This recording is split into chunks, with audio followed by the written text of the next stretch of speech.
저는 오늘 이 본문의 말씀을 가지고 신앙운동에 대해서 이야기를 나눠보도록 하겠습니다.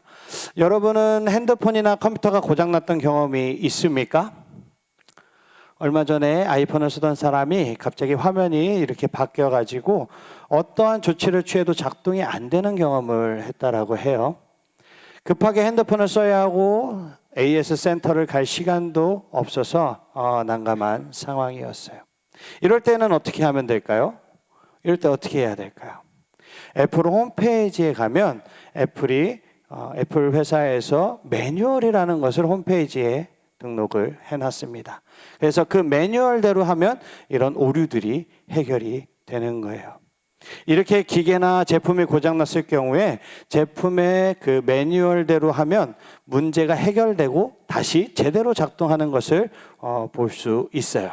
근데 만약에 그래도 작동이 안 돼서 내 힘으로 할 수 없을 때는 어떻게 해야 되죠? 애프터 서비스 센터에다가 우리가 제품을 맡겨야 하는 거예요. 왜 서비스 센터에다가 맡길까요? 희원아, 왜 서비스 센터에다가 맡길까? 왜냐하면 제품이 고장났을 때 이 만든 사람들이 어떻게 해결해야 되는지를 잘 알고 있기 때문입니다. 그런데 여러분, 기계가 고장나듯이 우리도 내 잘못이나 주변의 그 어떤 환경의 영향으로 인해서 우리의 몸과 마음에 문제가 생길 때가 많이 있다라는 거예요. 이럴 때 필요한 매뉴얼이 무엇일까요? 이럴 때 필요한 매뉴얼이 무엇일까요? 하나님? 맞아요. 하나님도, 그렇죠. 우리는 하나님, 예수님, 성령님 하면은 50%는 먹고 들어가죠. 네, 정답이 50%는 먹고 들어갑니다. 네, 매뉴얼은 다름 아닌 하나님의 말씀, 성경입니다. 우리를 만드신 하나님께서 우리가 어떻게 하면 회복되고 어떻게 하면 올바른 방향으로 갈 수 있을지 모든 매뉴얼을 어디에? 이 성경 안에다가 써 주셨다라는 거예요. 그래서 하나님이 우리를 위해 주신 이 말씀이 담긴 성경을 보면 우리가 어떻게 살아야 할지, 문제가 생길 때는 어떻게 해야 할지 알 수 있다라는 거예요. 하나님이 주신 이 인생 매뉴얼 성경을 따를 때 어떤 일이 일어나는지 오늘 성경 본문의 말씀을 통해서 살펴보도록 하겠습니다. 여러분, 오늘의 주인공이 누굽니까? 주인공이 누구였죠? 요시야 왕이었어요. 요시야는 8살이라는 어린 나이에 왕이 되었어요. 요시야가 왕이 되었을 때는 남유다에는 요시야의 할아버지 이 므낫세의 영향으로 죄악이 가득했던 시대예요. 므낫세 왕은 이전에 히스기야 왕이 헐어버린 이방 신들을 그 제사 지내는 산당을 다시 세웠어요. 여호와의 성전 안에 새로운 산당들이 지어지면서 하나님의 성전을 더럽히고 우상을 숭배했습니다. 이제 더 이상 남유다는 하나님을 예배하는 거룩한 곳이 아니게 된 거예요. 그런데 요시야는 므낫세와 달리 하나님을 사랑하는 경건한 사람이었어요. 그래서 요시야는 왕이 된 지 18년이 되던 해에 하나님의 성전을 보면서 마음의 동요가 일어났어요. 하나님의 거룩한 성전이 이제는 더 이상 하나님이 계실 수 없는 더러운 장소가 되었다라는 것이 슬펐기 때문입니다. 요시야는 서기관 사반을 대제사장인 힐기야에게 보내서 하나님의 성전의 그 파손된 곳을 수리하라고 명령합니다. 대제사장 힐기야는 성전을 수리하던 중에 놀라운 것을 하나 발견하게 돼요. 그것은 오랜 기간 잊혀져 있던 하나님의 말씀, 율법 책이었어요. 힐기야는 사반을 불러서 이 사실을 알렸고 그리고 요시야 왕에게도 보고했습니다. 요시야는 사반에게 율법책을 읽어달라고 부탁을 했어요. 사반은 율법책의 모든 내용을 요시야 왕에게 알려주었습니다. 읽어준 거죠. 그래서 요시야는 하나님의 말씀을 듣고 슬프기도 하고 놀랍기도 했어요. 성전이 더럽혀졌다라는 그런 것뿐만 아니라 하나님 앞에 그동안 이 유다 백성들이, 그러니까 나의 조상들이 율법을 지키지 않았고 하나님 앞에 얼마나 많은 죄악을 행했는지 깨닫게 된 거예요. 그래서 요시야는 자세한 죄악의 내용과 하나님의 메시지를 듣기 위해서 훌다라는 여선지자를 불러드립니다. 그래서 훌다 선지자를 통해서 알게 된 메시지는 두 가지였어요. 첫 번째는 하나님이 여기와 여기 사는 모든 사람들에게 재앙을 내리실 것이라는 것이었고, 심판의 원인은 이스라엘 백성이 하나님을 버리고 다른 신을 경배했다라는 사실이었습니다. 그리고 두 번째 사실은 하나님께서 요시야의 정직함을 보시고 은혜를 베푸셔서 요시야가 심판을 당하지 않도록 심판을 미루신다라는 것이었어요. 요시야가 이 메시지를 듣고 어떻게 행했을까요? 오늘 본문 11절을 우리 큰 목소리로 한번 읽어보도록 하겠습니다. 시작.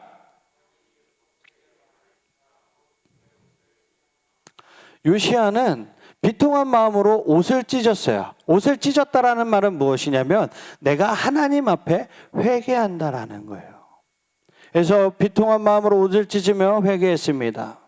그래서 이 모든 표현들, 그 옷을 찢는 이 행위, 슬픔, 그리고 이 슬픔 안에 있는 분노, 이 분노의 표시.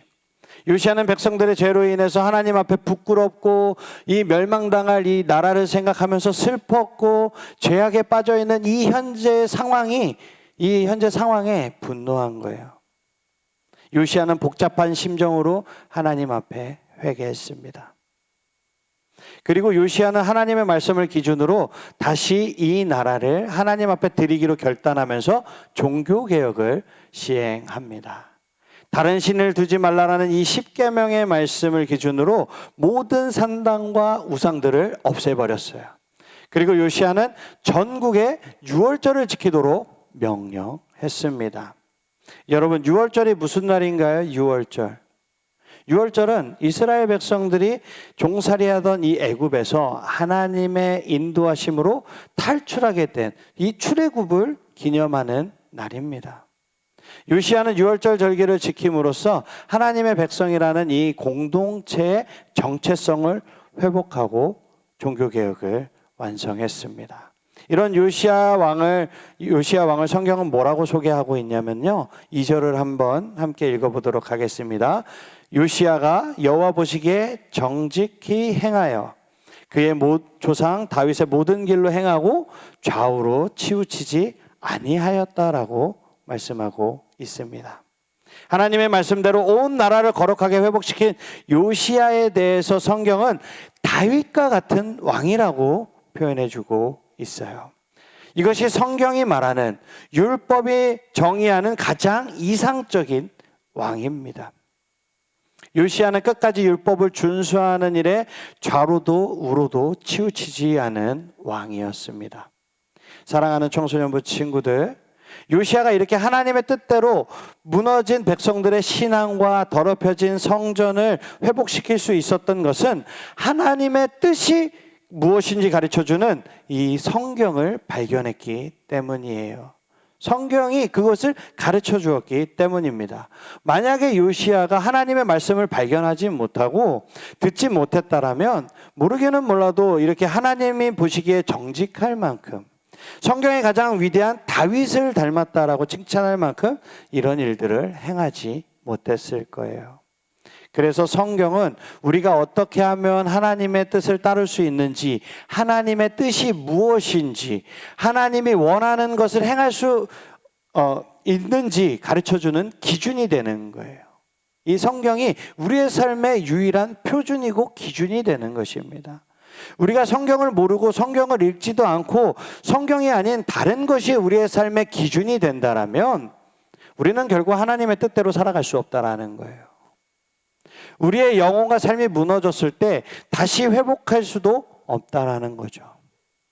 우리의 생각과 우리의 세상의 방식이 아닌 오직 성경만을 우리의 삶의 기준으로 삼는 우리 하늘사랑의 교회 모든 청소년부 친구들이 되시기를 주님의 이름으로 축복합니다. 아멘. 자, 오늘 말씀의 제목이 무엇이죠, 여러분? 오늘 말씀의 제목이 뭐였죠? 뭐라고요? 그렇죠. 신앙운동이에요. 신앙운동. 네. 우리가 지난주에 나눴듯이 하나님의 뜻대로 살아가기 위한 7가지 방법들 중에 첫 번째 운동인데요. 신앙 운동이 무엇인지 우리 화면을 보면서 한번 읽어보도록 하겠습니다. 시작.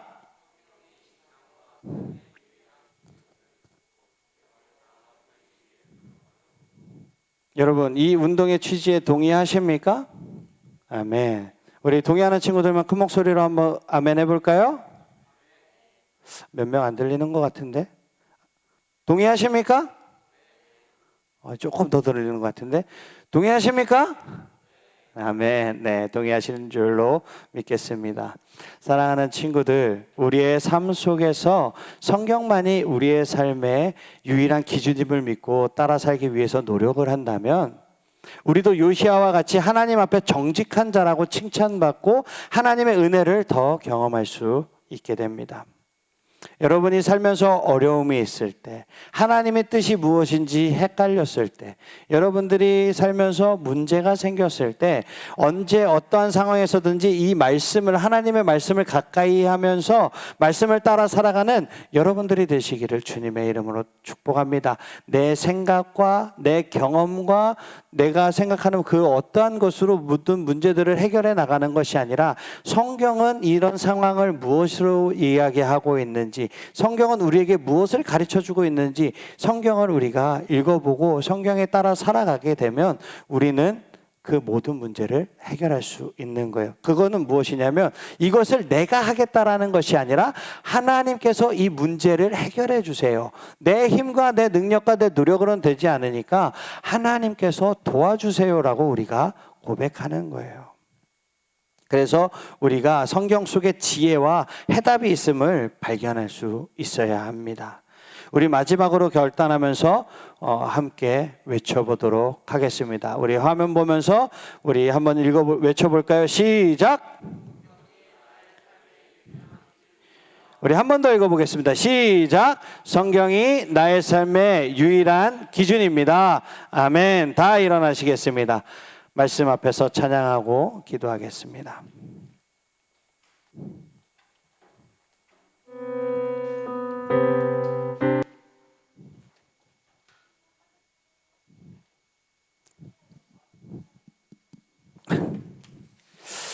네, 우리가 찬양팀이 이번에 새롭게 준비가 되면서 네, 됐습니다.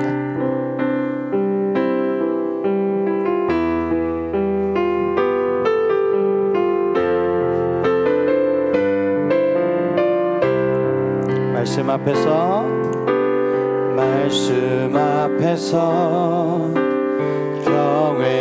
경외함으로 주께 홀로 섭니다. 생명의 말씀 읽고 순종해 주를 예배합니다. 말씀 앞에서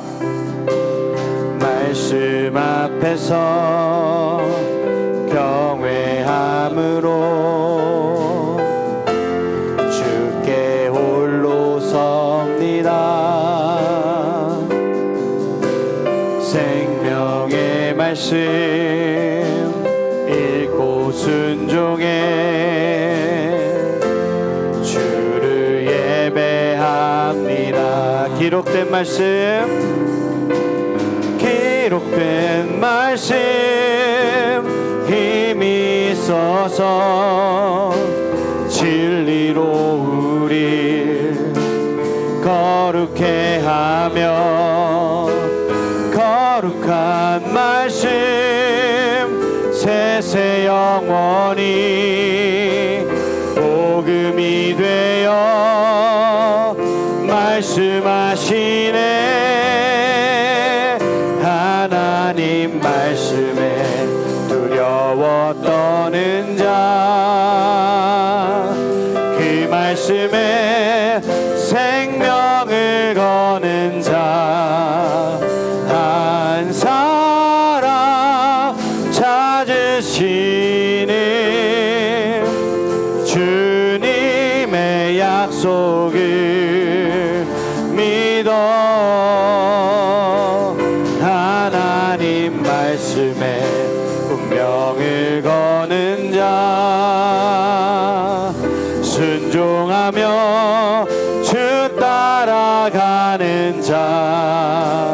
영원한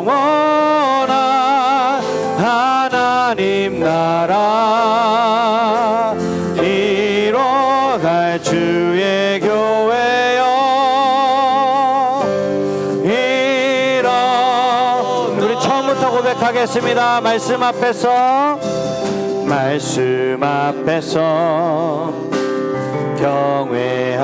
경외함으로 주께 홀로 섭니다.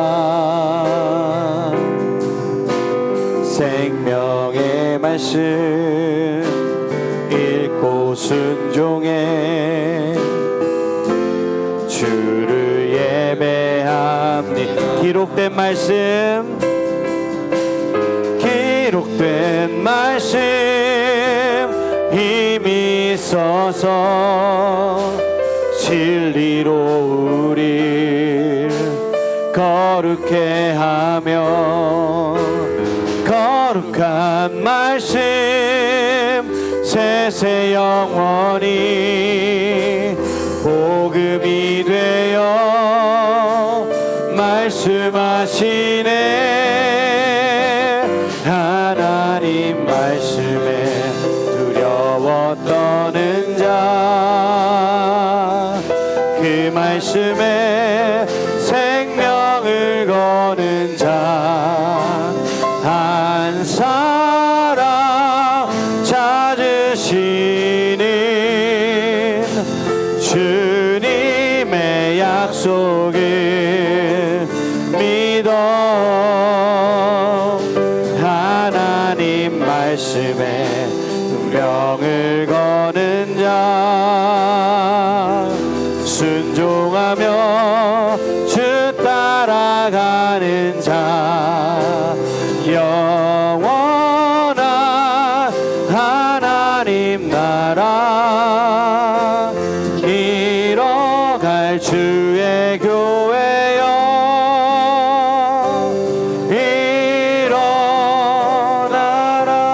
일어나라. 사랑하는 친구들, 우리는 성경이 말씀하는 바에 따라서 우리의 삶의 모습을 바꿔가야 합니다. 우리의 모든 가치관과 세계관을 하나님의 말씀 아래 굴복시켜야 해요. 우리가 가지고 있는 모든 문제의 답은 하나님께서 주신 성경 말씀 속에 있습니다.